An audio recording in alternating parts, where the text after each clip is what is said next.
Otárola, del abogado constitucionalista Alberto Otárola, como nuevo jefe del gabinete, como nuevo número 2 del gobierno de Dina Boluarte. Una ficha política, un premier de peso político que tiene la responsabilidad de darle firmeza y sostén a este aún débil gobierno, Fátima. Sí, es importante también precisar, porque se han hecho cambios en la cartera de Interior y Defensa, ¿no? Sí. El cambio en la cartera de Defensa más bien responde a una ratificación de la confianza en Alberto Otárola. Sí, te traje algunos datos de los nuevos ministros para ir apuntando quiénes son, para que los conozcamos bien. Nuevas autoridades en Palacio de Gobierno estarán por 16 meses.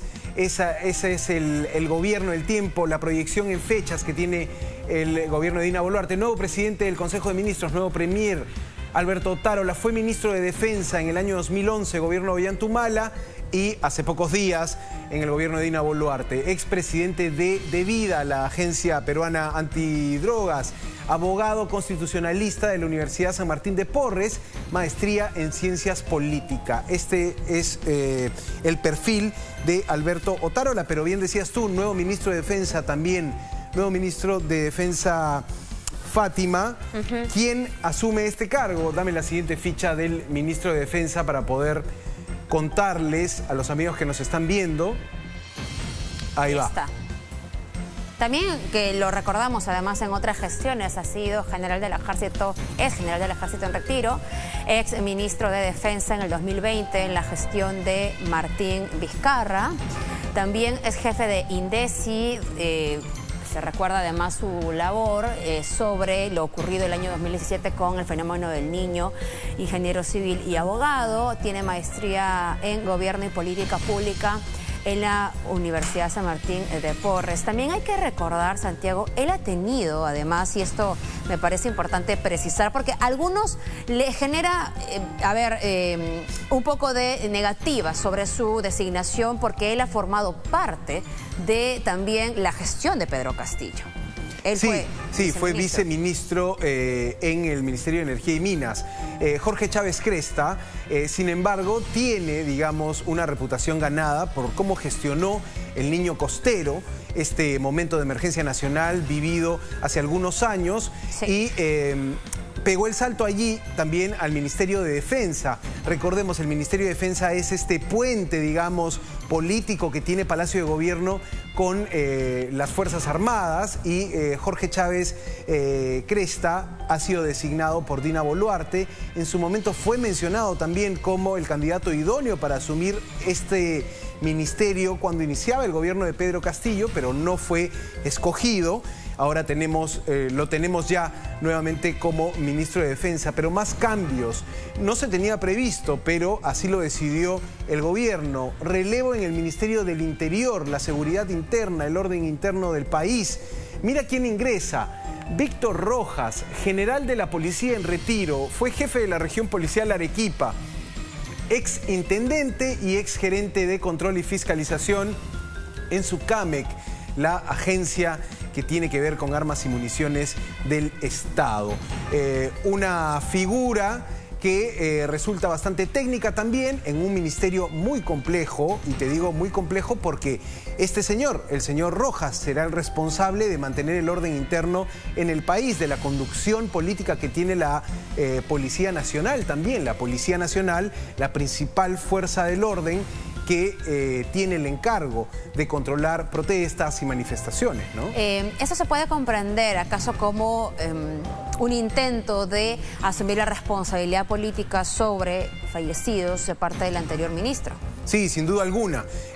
Todavía el gobierno tendrá, y me parece que es claro esto, el enorme reto de ingresar a un proceso de investigación por las más de 20 muertes ocurridas en los últimos días en el país. Ese quizá será el primer gran escollo del gobierno de Dina Boluarte para mantenerse con salud durante estos 16 meses de gobierno que tendrá. Sí, lo que llama la atención es que no hay la misma línea en todo caso respecto de quién era ministro de Defensa. Exacto, porque allí lo que vimos fue que de alguna manera Alberto Otárola ayudó a Dina Boluarte a contener esta situación tan difícil de los primeros días en los que asumía el gobierno. Recordemos, fue la persona que salió a defender la institucionalidad del gobierno en ese momento, el gobierno que recién asumía. Fue también quien anunció el estado de emergencia, un estado de emergencia que fue muy criticado porque facilitó la salida de las Fuerzas Armadas. Entonces, sin duda alguna, tendrá todavía mucho trabajo que hacer el gobierno de Dina Boluarte y desde el Congreso. La situación de los fallecidos en esta convulsión, en este estallido social vivido, será un primer escollo y eso está claro. Los próximos 16 meses, esas más de 20 muertes tendrán de alguna manera que esclarecerse a nivel de investigaciones, a nivel incluso de responsabilidades penales. Eso es lo que se viene. Pero sigamos repasando, Fátima, qué ministros han asumido hoy carteras importantes. Después del ministro del Interior tenemos al nuevo ministro de Educación. Mira eso. Exdirector de Tecnología de Minedu, consultor y expositor, licenciado en Física de la UNI, máster también en la Universidad San Martín de Porres y exdirector académico de UCIL. Sí, es Óscar Becerra, ¿no? Algunos exministros de Educación han saludado esta designación. Es un funcionario, digamos, que tiene una reputación también en ese sector y está asumiendo un ministerio, hay que decirlo, donde los sindicatos, las federaciones de maestros han ganado mucho peso. En el gobierno de Pedro Castillo se dio mucha apertura al tema de gremios, sindicatos y federaciones de maestros en el Minedu, así que va a tener que dar una batalla política también el nuevo ministro de Educación, Óscar Becerra.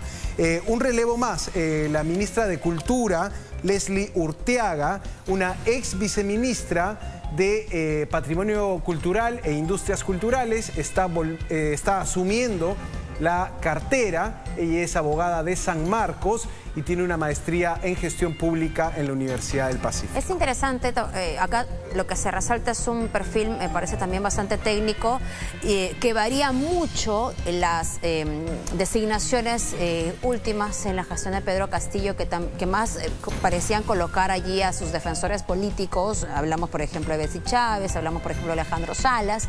Ahora, este cambio, esperemos que atienda con urgencia las situaciones que están pendientes en el sector cultura. Sí, también esta última designación de la nueva ministra de Cultura, la señora Urteaga, ha sido saludada por algunos exministros de esa cartera. Así pues empieza este nuevo gabinete que tendrá que ir al Congreso a solicitar el voto de investidura, el voto de confianza. El anterior no llegó a hacerlo, Santiago. El anterior no llegó a hacerlo porque culminó antes de los 30 días que te da la Constitución para que el nuevo premier se presente con todo su equipo y con su plan de gobierno ante la representación nacional. Recordamos que los ministros anteriores sí fueron al Congreso, pero en una circunstancia diferente, a dar explicaciones de lo que ocurría en el estado de emergencia. Sin embargo, esperamos, porque parece que ya no nos sorprenden los cambios en las carteras, pero esperamos que haya, digamos, una permanencia con coherencia en el trabajo que tienen que hacer cada uno de los ministros y podamos ver resultados finalmente. Sí, claro, lo que tú dices es importante porque los ciudadanos pueden estar viendo cómo cambiamos y cambiamos de ministros y hay que decirlo, estamos en un periodo de crisis y la crisis también se ve reflejada en estas rotaciones. Por supuesto, el gobierno de Dina Boluarte, recién iniciado, está buscando sostenerse con designaciones que pueden parecer meritocráticas, que pueden parecer designaciones técnicas, pero que también tienen un componente político. Pero si hablamos de meses, el gobierno de Dina Boluarte, y quiero reiterar esta cifra, tendrá 16 meses si se confirma el adelanto de elecciones. El gobierno de Pedro Castillo tuvo 17 meses. El gobierno anterior de Francisco Sagasti tuvo 8 meses. Increíble. Y la normalidad en el país, por lo menos la normalidad de las últimas décadas, era que los gobiernos duraran 60 meses, 5 años.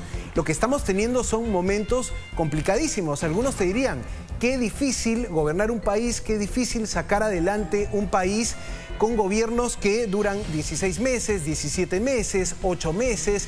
Entonces, esa es también un poco la gran figura que me parece hay que comprender para entender la gravedad o la magnitud del problema en el que estamos todos los peruanos. Y es tremendamente preocupante porque hasta hace unos años se hablaba siempre, la economía va por un lado, la política va por otro lado, el Perú sigue creciendo, las inversiones vienen, pero han ocurrido cosas a nivel internacional de impacto también en nuestro país. Eso además sin considerar el tema de la pandemia que nos perjudicó a todos. Pero, por ejemplo, leía una línea muy terrible sobre el impacto de los últimos días, por ejemplo, en el sector turismo. Un sector importante para el Perú. Para algunos les puede sonar superficial, pero de este sector dependen miles de familias. Y lo que decía el señor Stossel, además vicepresidente de la Cámara de Turismo de Cusco, es que según lo que pueden ver por las cifras, el turismo recibió un impacto en la zona sur del país similar a la imagen que tenía el Perú en los años 80. Y aquí ya no se trata solamente de buscar inversiones a través de los privados, sino que de verdad me parece que el gobierno tiene que fajarse bien la responsabilidad de hacer nuevamente atractivo al país para turistas, para inversionistas, porque todo esto puede significar pérdida de trabajos y la disminución evidentemente de nuestra perspectiva en crecimiento económico, aún más. Ese tipo, digamos, de gestión pública, de pensar el turismo a futuro, tratar de cambiar y mejorar el turismo, lo podría hacer un gobierno con 60 meses, un gobierno con 5 años. Pero hace varios años no tenemos un gobierno así. Estamos con gobiernos transitorios, con gobiernos que terminan acortando sus mandatos. Entonces es una situación compleja. Alguien te diría, ¿cómo puedes proyectar las décadas adelante si tienes tanta rotación de funcionarios y si tienes tan poco tiempo para diseñar políticas públicas, ¿no? Esto, por supuesto, es la característica actual de la política peruana. Gobiernos que duran poco, inestabilidad política, cambios ministeriales por doquier.